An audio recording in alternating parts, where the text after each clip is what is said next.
Live from downtown Detroit, home of WDIV and Click on Detroit, Local 4 News at noon starts now. As new coronavirus cases and deaths appear to slow here in Michigan, businesses are cautiously reopening. But as we enter this next phase, we can't let our guard down. We'll tell you what Dr. Fauci is saying about the potential of a second wave. Thank you for joining us on this Wednesday afternoon. I'm Evrod Cassimy. The coronavirus pandemic tops our show here at noon. And as I just mentioned, new cases and deaths continue to slow in most parts of Michigan. So let's get you updated on where the numbers are right now. As of our last update, just Tuesday afternoon, there were 26 confirmed deaths from COVID-19. And in total, we have lost more than 5,200 people to the virus. Now, Michigan has more than 55,000 confirmed cases. That is up 223 cases again from Tuesday afternoon.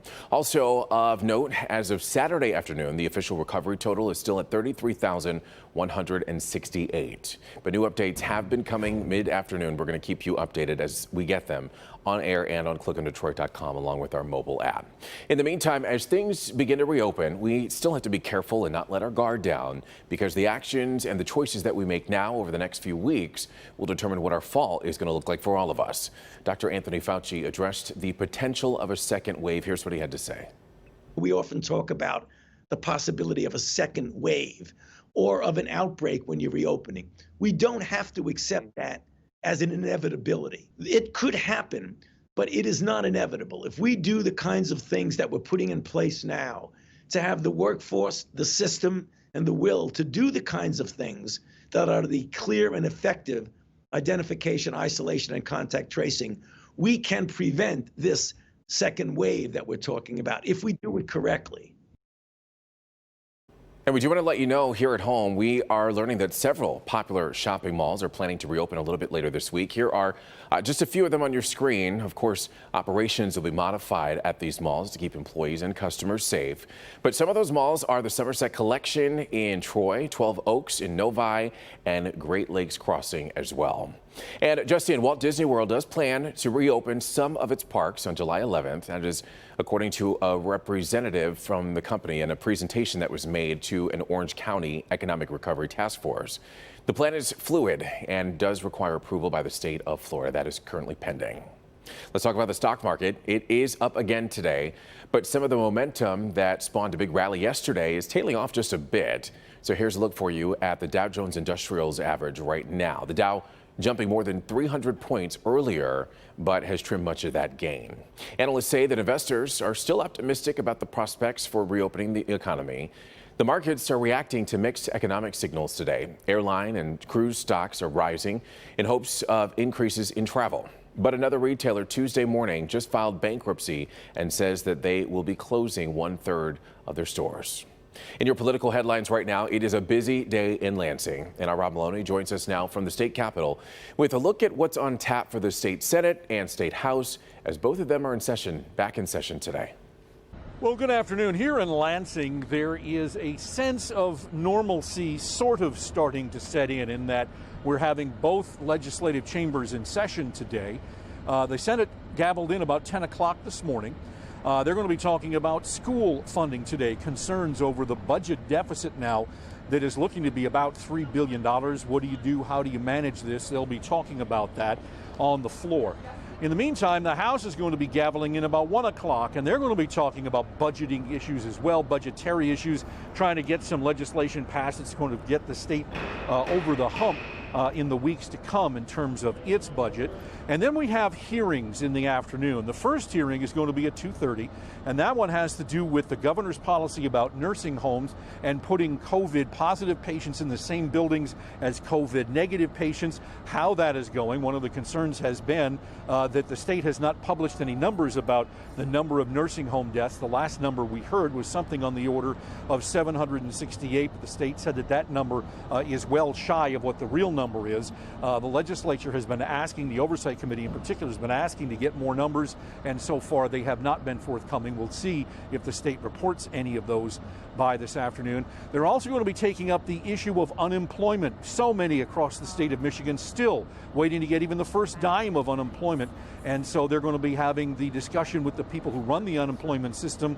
The Oversight Committee on COVID-19 is going to be asking questions about that. Lots and lots of activity here in Lansing. Certainly we're here, and we're going to be talking to representatives in all of these areas, and we'll have the full report coming up on Local 4 News at 4, 5, and 6. Reporting from Lansing, Rod Maloney, Local 4. Thank you, Rod. Also making headlines this afternoon, former Detroit Mayor Kwame Kilpatrick will not be released from federal prison. Claims first surfaced on Friday that the former mayor would be getting an early release due to the pandemic. However, official word came late Tuesday. The Federal Bureau of Prisons says that there will be no release or home confinement. Meanwhile, a sentencing day for State Representative Rebecca Warren in her drunk driving case. This morning's hearing was held over Zoom due to coronavirus. The Ann Arbor Democrat was arrested last December in Auburn Hills. And later, blood tests showed that her blood alcohol level was 3 times the legal limit. In February, she pleaded guilty to the lesser charge in court, and Warren expressed remorse for her actions. I made a serious mistake and a series of bad decisions. I thank God each and every day that no one was hurt in the process. I have publicly and privately apologized to my friends, family members, constituents, and all those impacted by my actions. The judge sentenced Warren to 12 months probation and 50 hours of community service. It has been 1 week since the catastrophic flooding in Midland County, and today Governor Whitmer will hold a briefing to update us on the state's response.